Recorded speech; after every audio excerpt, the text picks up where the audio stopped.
Halo,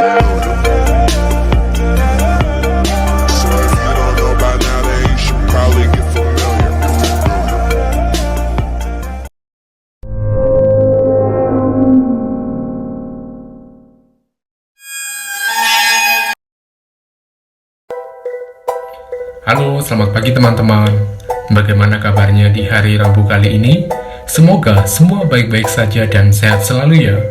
Jangan lupa ya teman-teman untuk selalu menjaga kesehatan, olahraga tiap pagi biar fit. Jangan lupa untuk selalu pakai masker jika teman-teman ingin keluar rumah, dan pula siapkan selalu hand sanitizer. Jangan dulu untuk nongkrong atau berada di kerumunan, pilihan terbaik adalah di rumah saja. Oke, untuk hari ini saatnya saya untuk bercerita lagi. Sebelum kita mulai lagi untuk bercerita, jangan lupa ya teman-teman untuk selalu support channel ini dengan klik tombol subscribe, dan jangan lupa untuk aktifkan loncengnya agar ketika saya upload video baru, teman-teman mendapat notifikasinya. Terima kasih. Di video kali ini, saya ingin melanjutkan cerita hubungan saya dengan Hans yang seorang atlet itu. Cerita akhir di video sebelumnya, di hari kelima, si Hans ini sudah masuk kerja, dan ketika saya keluar dari mobil bersama anggota tim saya, di situ saya bertemu dengan Hans di basement. Karena kemarin dia sudah sakit beberapa hari, di situ saya sapalah si Hans dan menanyakan bagaimana keadaannya sekarang. Dan saya juga meminta maaf kalau saya ada kesalahan karena cowok yang datang kemarin sepertinya salah paham ke saya. Di situ Hans langsung menjelaskan kalau cowok yang kemarin datang itu adalah housemate-nya. Maksudnya, Hans ini kan dulu masih mengontrak rumah, dan cowok yang kemarin datang itu adalah temannya yang ikut tinggal di rumah kontrakannya Hans. Oh iya, ini cowok kita sebut saja namanya si B gitu ya.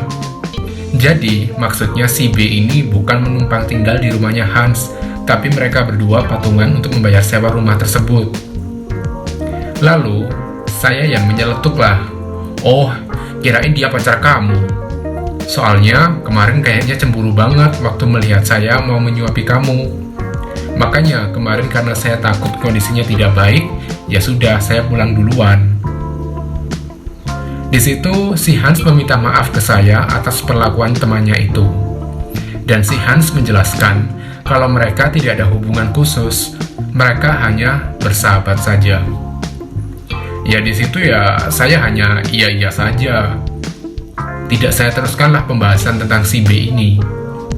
Akhirnya setelah itu kita sama-sama ke atrium dan bekerjalah seperti biasa di event itu. Singkat cerita, hari kelima, hari keenam, hari ketujuh, selesailah event itu. Dan akhirnya ya saya berpisah dari Hans. Dan juga waktu itu saya belum punya nomor telepon dari si Hans.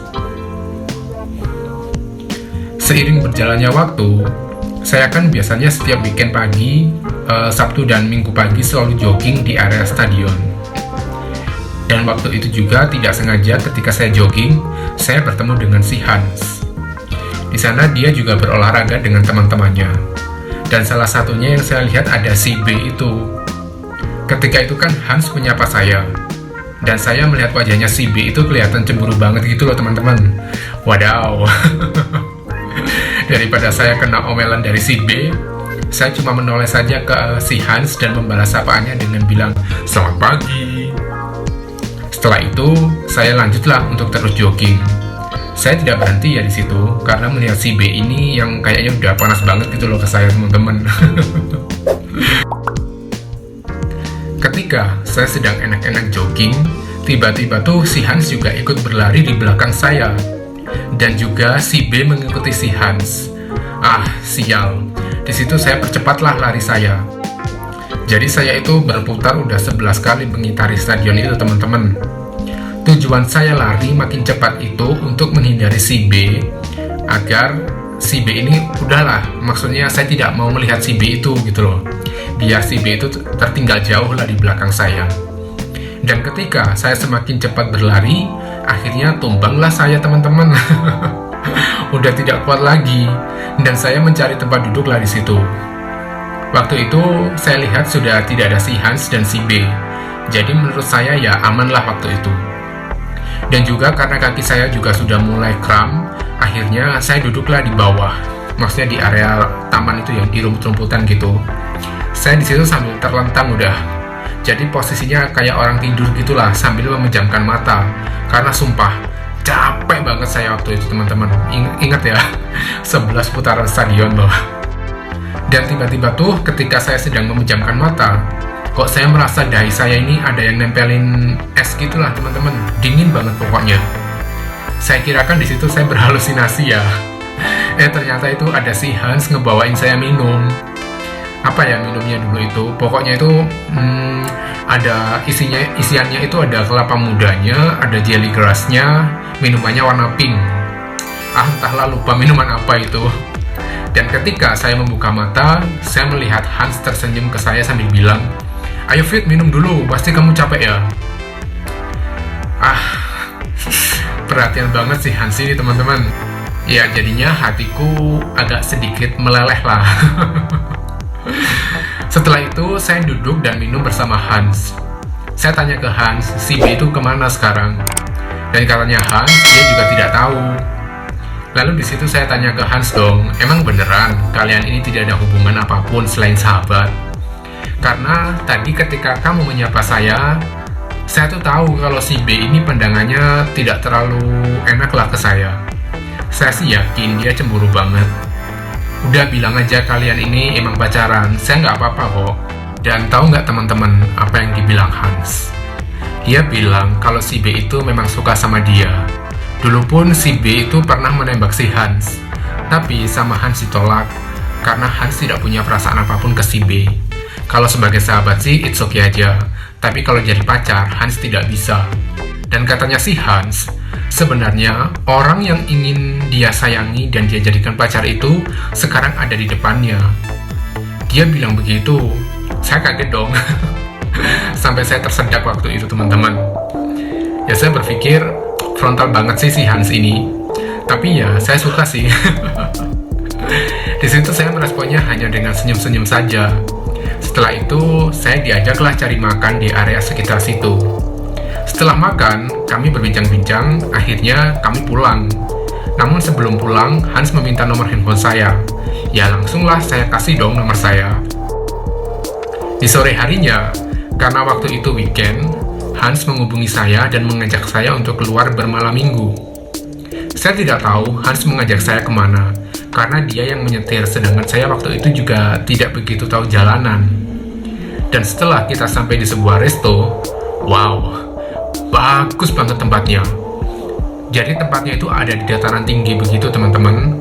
Jadi kita makan tuh view-nya langsung pemandangan kota begitulah. Bagus banget pokoknya. Tapi saya lupa nama tempatnya itu. Pokoknya tempatnya sangat dan sangat romantis. Cocok lah buat orang-orang pacaran. Dan disitulah juga hari dimana Hans meminta saya untuk menjadi boyfriendnya. Gila. Bahagia banget saya waktu itu. Gimana saya mau menolak? Ya saya langsung menerima lamarannya dia lah. Lamaran menjadi pacar teman-teman. Dan pula untuk menjadikan itu momen yang spesial, si Hans memberi saya cincin. Jadi kita pakai cincin couple gitu loh. Cincinnya itu bukan cincin bergaya Jawa ya teman-teman. Cincinnya itu manly banget lah pokoknya modelnya. Bagus banget pokoknya. Setelah itu saat kita pulang, Hans mengajak saya untuk tidur di rumahnya. Namun saya menolak karena ada si B itu. Saya bilang ke Hans, kalau saya tidak akan nyaman untuk berada di satu rumah dengan si B. Apalagi saya harus melihat si B itu. Akhirnya, karena alasan itulah Hans booking hotel lah di daerah sana. Setelah sampai di kamar hotel, saya mandilah teman-teman. Dan berhubung di dalam kamar mandi ada bathtub, saya berendamlah di situ. Awalnya saya berendam sendirian karena saya kira Hans ini sudah tidur teman-teman. Dan ketika saya sedang nyaman-nyamannya berendam, tiba-tiba Hans masuk ke kamar mandi.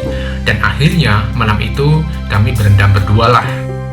Awal ketika Hans masuk ke dalam bathtub, saya nervous banget nih teman-teman. Saya takut kalau iman saya tidak kuat dan tiba-tiba saya on, kan nanti jadinya saya malu banget. Tapi ya mau gimana lagi, ketika Hans masuk bathtub pun dia juga sudah on banget. Ya sudahlah, di dalam bathtub kami saling kita saling kissing, saling ya begitulah teman-teman. Dan itu merupakan satu-satunya pengalaman saya main di dalam bathtub, teman-teman. Setelah selesai, kami tidurlah bersama tanpa memakai busana apapun. Di situ saya juga sudah tidak malu lagi. Awalnya kan saya malu gitulah teman-teman. Tapi setelah permainan di dalam bathtub itu, entahlah saya pede-pede saja waktu itu. Oke teman-teman, di video part 1 dan 2 inilah cerita perkenalan saya dengan Hans. Untuk nanti di part ketiga akan saya lanjutkan bagaimana hubungan saya dengan Hans. Oke, sampai di sini dulu saja cerita kali ini. Selamat beraktivitas, semoga semua dilancarkan aktivitasnya dan jangan lupa untuk selalu menjaga kesehatan and always stay at home. Dan kalimat penutup dari saya, don't forget to be strong, be positive person, keep healthy every day. See you on the next video. Bye-bye.